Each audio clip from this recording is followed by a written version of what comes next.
তো এরকম কতদিন থেকে এই অবস্থা? 1 বছর।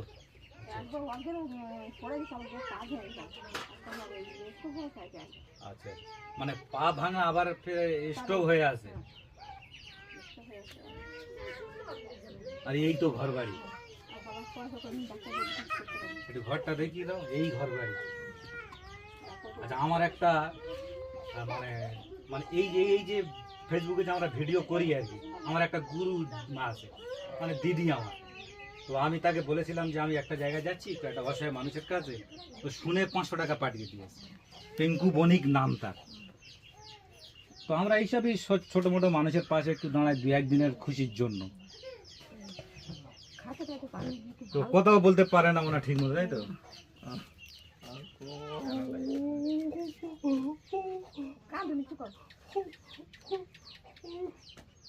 মানুষ মানে বয়স হলে এটা হয়, যখন মানুষের বয়স হয়ে যায় তখন সবার কাছে ভারী ঠেকে যায়।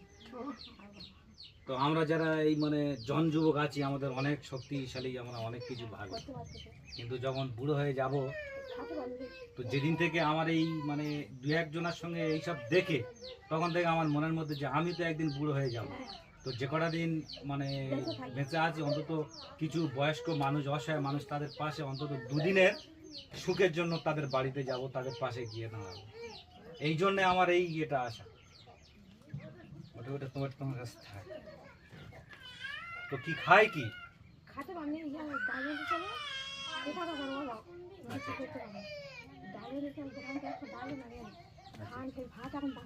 মানে খাওয়া দাওয়া ঠিক মতো পারে না। অ্যাকচুয়ালি তোমাদের টাকা পয়সার জন্য ডাক্তার ঠিক মতো দেখাতে পারো না, এটাই হচ্ছে মূল বিষয়, তাই না? আচ্ছা আচ্ছা আচ্ছা আচ্ছা, তোমার আবার হাই প্রেশার। কি বাড়িতে এলাম দেখো, এক তো এই মানুষটার প্যারালাইজ, পা ভাঙা, আবার তার যে ওয়াইফ, সেই মানুষটার আবার রোগ। তো কে দেখবে, কে চিকিৎসা করবে? আসলে এইসব মানুষে, একটা মানুষ যখন এইভাবে শুয়ে পড়ে থাকে, তার দেখাশোনা করাটা খুবই মুশকিল। মানে এটাই ঘর।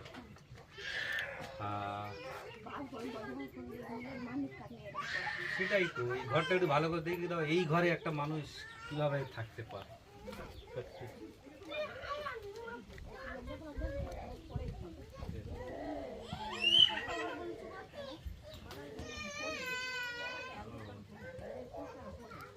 আচ্ছা যাক, আমি এসছি, আমার যে দিদি